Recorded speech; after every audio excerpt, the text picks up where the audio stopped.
some pretty crazy Nerf blasters in the past, but this may be the craziest one I've ever built. Not only is it powered by flywheels, which is something I've really only tinkered with a little bit in the past, but it happens to look like this.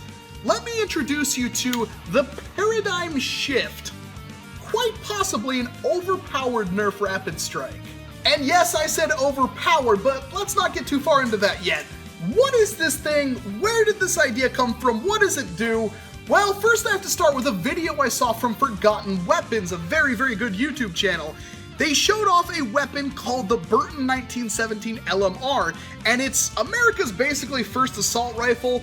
It's a rifle that's meant to be mounted inside of a biplane that had 2 magazine wells on the top of the weapon, and it had 2 magazines inside those wells, exactly like what you're seeing right now.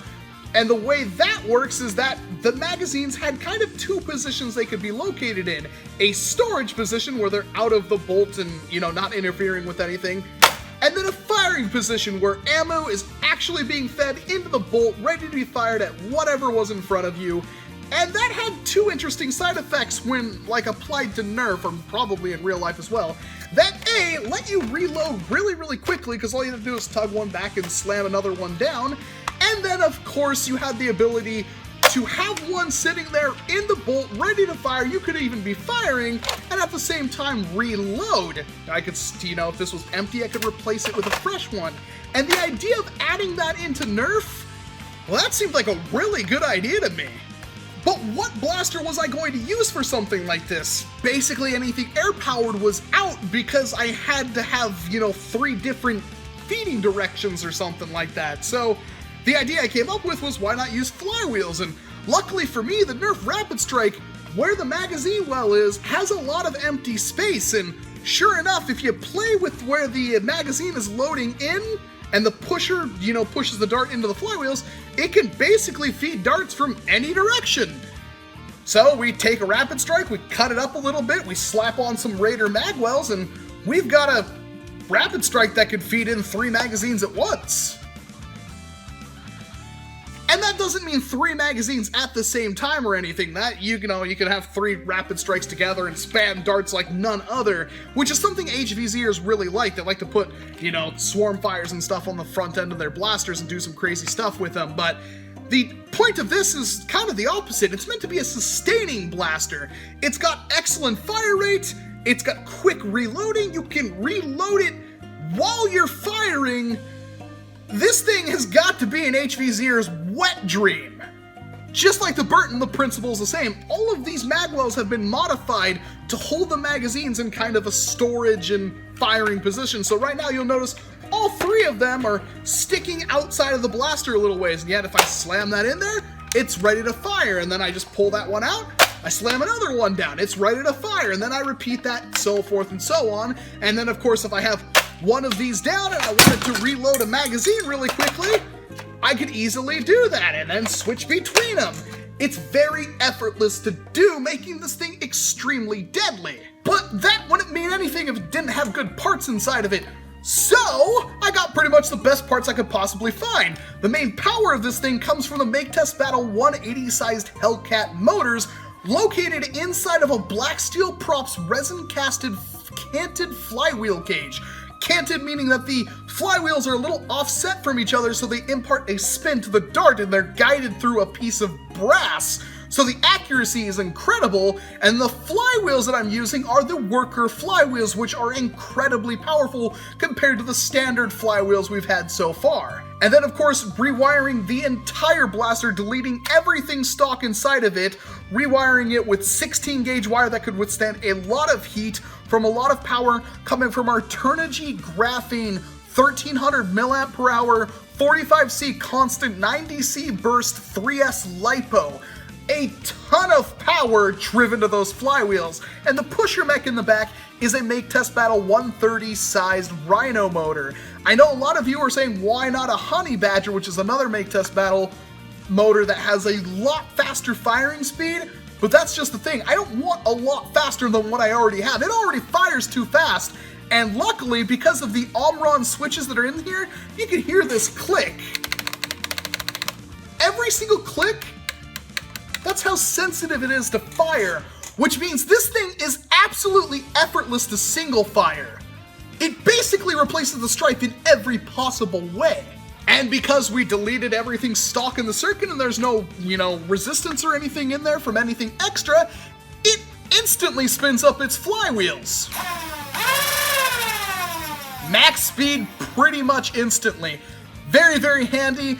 And then the circuit from Make Test Battle's Rapidstrike video is designed in a way to give you expert control over your pusher mech, because basically once you let go of the rev motor, the rev trigger right here, it shorts out the pusher motor, so it doesn't push more than it has to. You don't have any runaway, it just instantly stops. So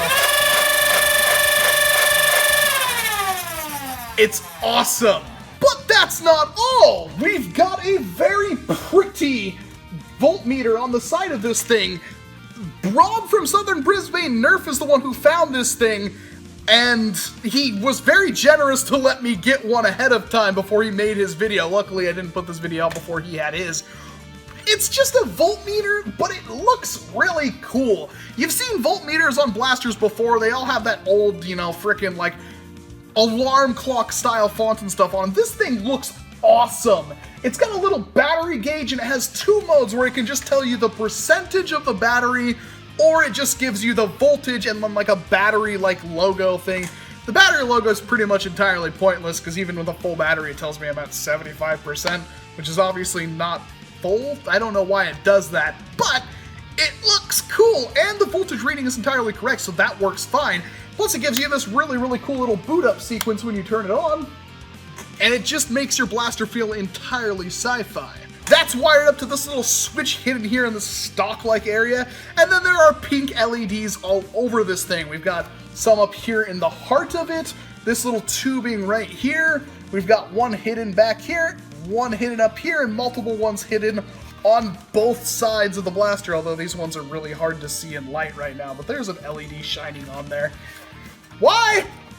Why not? That's the entire point, is to have fun with this thing, and if that wasn't good enough, even the sight, the red dot sight that came with the modulus line, has got a pink LED installed in it as well. All of this crazy stuff, and I haven't really even talked about the bodywork. Obviously, this thing is completely custom.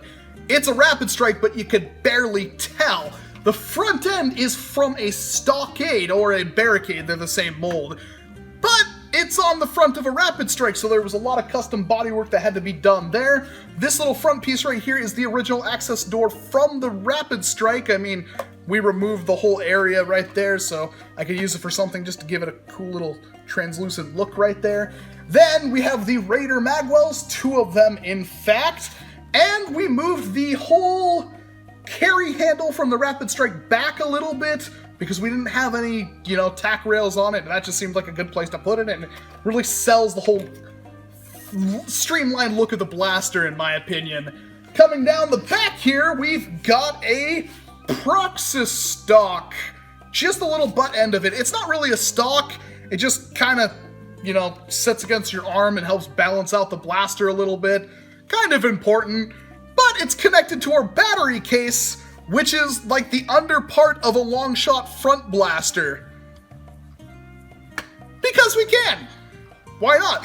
That's connected to the grip, so we've got a nice little thumb hole stock-like area.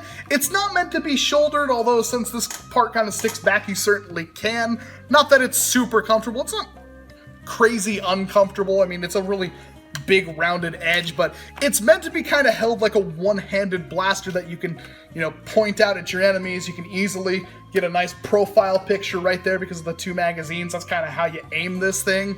And, you have to have a hand free anyway, because you need to be able to swap out these magazines. It doesn't have a very long front end, because that would just look goofy with these big magazines right here. That's why I kind of sloped it down to give it that kind of look. Pretty important to me, but it's all cosmetic. You can do it pretty much any way you'd want to. The paint job is really nothing special. I used just Rust-Oleum 2X paints all around. We've got a flat gray primer, and on top of that our base coat was a Blossom White, and then some detailing done with a Midnight Blue and a Paprika Orange Red. All of that Rust-Oleum 2X, The dry brushing was done with a metallic black from Mr. Color, and then my patented Gundam marker that I use for pretty much everything, and even some Tamiya weathering pigments for the rust-like areas you see, and then of course all the soot over the muzzle here, which kind of sells that futuristic plasma shot effect that I happen to dig so much, and then went over all of that with a Rust-Oleum matte finish 2X clear coat. The whole inspiration for this blaster was kind of like a little bit of Gundam with the military-esque futuristic design that's obviously going to fire some kind of crazy, you know, particle round or something like that. But we also have some Phantasy Star Online thrown in there with the kind of photon tubing and LEDs all over the place, because why not? And then even a little bit of S4 League, because S4 League has both of those, plus it has the crazy magazine designs and stuff like that, so why not? No, it is not Borderlands inspired. It is not Borderlands. I am tired of seeing Borderlands themed blasters. I'm just so, everybody has done them. Some people have done multiples. I'm just not a fan. What does this all give you? Well, as you've seen from the firing tests, this thing hits hard, it's accurate, it's fast, and it has pretty much no downtime. It's about as good as I could possibly get a blaster. Again, for an human versus zombie players, this has got to be quintessential for you. I know a lot of players carry a sidearm that's basically only there for when they get caught with their pants down reloading. This thing basically eliminates that problem. I can't even begin to describe how amazing this thing is when it comes to reloading and keeping yourself in the fight. It may look big, some people were saying it looked way too big. It's really not, and if you wanted to minimize the sides, switch them out for 12 or 6-rounders, or if you wanted more ammo on top, you can switch it out for even the drums. They do work in this blaster quite well because of these upward down-feeding kind of magazine wells right there. The 35-round drum will feed no problem, keep up with that pusher. It just looks incredibly awkward, so I recommend sticking with 25s with this thing, but I only have 2 and it looks kind of awkward without having all 3. Having a third magazine, like the 25-round drum, will be really important in the future for me. And no, these magazines are not gonna fall out. They don't slip down or anything like that. They require a lot of force to push down. Seriously, it's not gonna accidentally fall in and jam the thing. You have to really rank on them. You have to give them a really good slap in order for them to go in. They don't require so much force to pull out, but to go in, they require a lot. The magazine wells are modified for that. I thought this through, guys.